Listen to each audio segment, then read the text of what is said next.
Hello YouTube, welcome to my channel.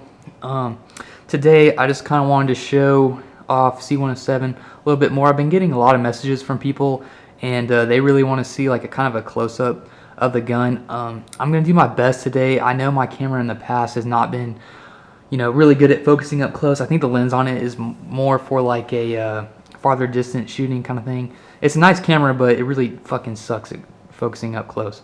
So that's the thing. But yeah, if you haven't seen any of my other videos on this gun, I'll put them in the description so you guys can go check them out. I've given kind of like a brief history of the gun.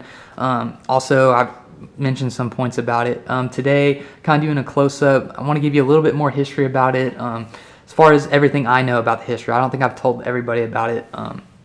So we'll just kind of get into that today. But anyway, this is the 107th commercial 1911 ever made. For those of y'all who don't know anything about the 1911, of course it was made by John Browning in 1911. He developed the 45 caliber bullet for the 1911 specifically. If you don't know, I believe back then they were fighting in the Philippines, and they were fighting these tribesmen, and they were all using 38 special revolvers, and the 38s just really were just pissing them off. It wasn't actually putting them down. There's accounts of people being shot like 10 times with a 38 and they're still able to keep going. So that's kind of why they developed the 45, or John Browning developed the 45. And of course the 1911 pistol was adopted by the military, US Army specifically. In 1911, they actually, during the trial, they put 6,000 rounds through a 1911 without it malfunctioning basically. They actually, I mean, you can go research this, they actually had to keep dunking it in water so they could actually handle the gun and keep shooting it, which is pretty amazing, to say the least, for any kind of handgun, but 1911 especially. So this is the 107th commercial 1911, like I said. Colt had been, once they got that contract with the military, they actually went ahead into production, but they didn't start commercial production run until 1912. So they were making guns for the military and they were making guns for the civilian market at the same time, but that wasn't until 1912. So in 1912, they of course blued the gun in like this darker kind of finish. Almost looks like a black kind of a blue.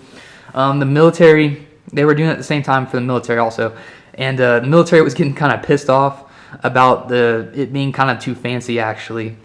So they told Colt to stop that shit and not to give them such fancy guns. So I think I believe they went to like a more kind of matte finish, I guess. I don't think parkerization was around back then. I mean, that's maybe, I don't know, I might be off on that one. Y'all let me know. But anyway, this is the 107th one, and it was made, I believe, March 10th of 1912, which was actually the first weeks of production run for the commercial 1911s. And then from there, it actually went to Mexico City to a gun dealer. The gun dealer's name, I believe, was the Quintana Brothers.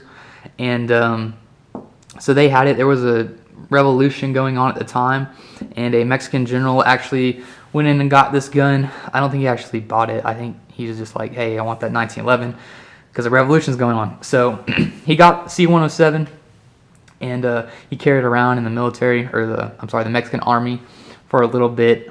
And then he became friends with a admiral in the U.S. Navy, and I guess they were really good friends because the general actually gave this to the admiral as a gift. So then now the admiral has it. It's really just being kept inside of a box in a closet. It's not getting shot a whole bunch. It's kind of more of an art piece, and so he has it for a while. And it wasn't until he actually had a guy who was working for him. My grandfather knew him. We only know him by his nickname, which is Indian. So Indian's working for this admiral during his retirement, doing some jobs on the side.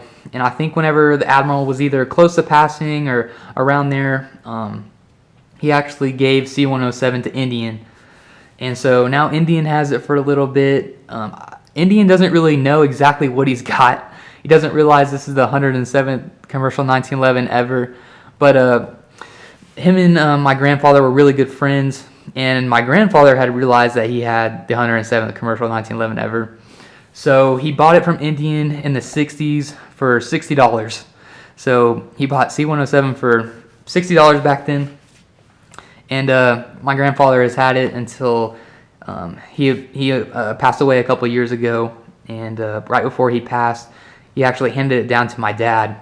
And we had no idea that he even had a C107. We were pretty shocked. I mean, he never told us anything about the gun. He's just like, right before he was about to pass away, he's like, you know, I want to pass something down to you. And so he passed it down to my dad.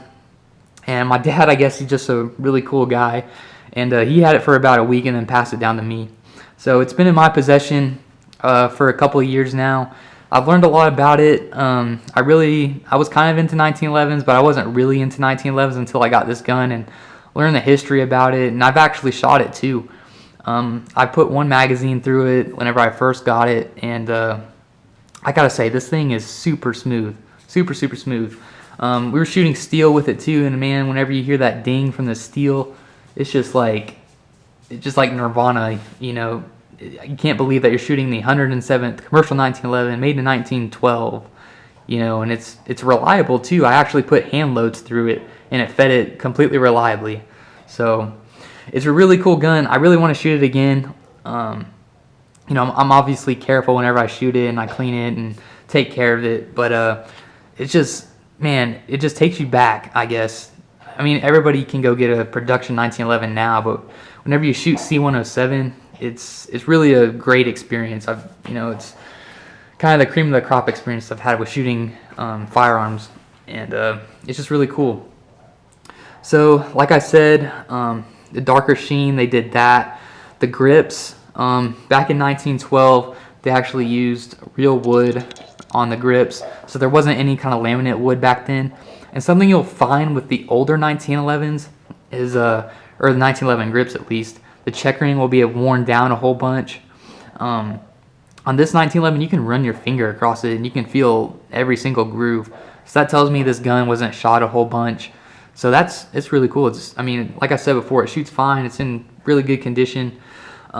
It was re-blued back in the 70s. That's why it doesn't look over 100 years old. I believe it was my grandfather who did it. I'm not exactly positive on that, but they did a really good job. You know, it would have been this color in 1912. But yeah, super cool. And then the serial number, they say it's on the wrong side. It's on this side of the slide and not the other side. If you have a World War I style 1911 or World War II one, you know it's going to be over here on this side. And also say right here, it'll say U.S. government property. This one just says government model, kind of showing that it was a commercial 1911. So that's pretty cool. What else to say? Kind of back in the history of the development of it. So a lot of these guns were basically being made for the cavalry. And so something they wanted was a grip safety and then like a half cock and also a manual safety on here. That just was so they wouldn't accidentally shoot their horse while they're riding it. I can completely understand that because that would really suck. But anyway, the sights, I'll see if I can focus in here. My camera is kind of sucking still. But the sights are kind of like the oval style. You know, the front sight is really prone to breaking off, but it's still on there, has no issues. You know, the sights aren't anything to rave about. Back then it was definitely point and shoot. You got to think about, you know, these are being made for people who are in the cavalry, and you're riding a horse. There's no way you're going to be able to line up the sights perfectly, so accuracy was just point and shooting back then. But, you know, it's got the, you know, more modern 1911s, they have like what's called like an extended beaver tail. This is just like the original beaver tail, so I mean, if you really grip the gun, you can get some slide bite. I think that's what they call it. It's not too big of an issue. I mean, as long as you just don't grab way up high, you don't have to worry about it. But yeah, I'll show you on the other side. Oh, so you can see the top of the barrel has been polished. I think they did that back whenever they were refinishing it. But in 1912, the whole entire barrel was blued, even the top part. I think someone just did that for aesthetic purposes. But you know, it's still, I mean, it looks good, but it's not original to what the gun would have been in 1912. So underneath as you can see on the A1 models, the slide is cut just a little bit more for like ejection reliability. This one obviously doesn't have it. To show you kind of some of the differences between the World War I style and this one, there's no cuts right here. So the A1 styles or World War II styles, they have cuts right here just so you can get to the trigger faster, I guess. And then it also has a flat mainspring housing. One thing this gun is missing is the, is the lanyard loop right down here.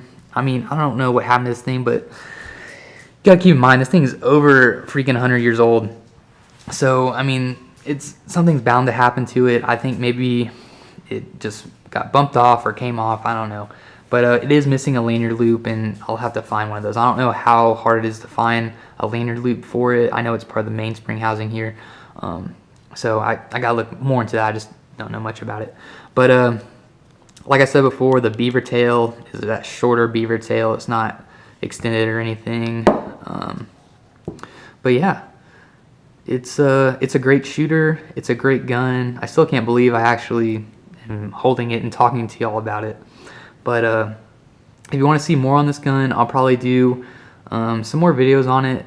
I really need some ideas on what else to show. If there's some people who really want to show something, me to show something specific about this gun, I'd be happy to do it. Just, you know, post a comment or message me, and I'll be happy to get back with you.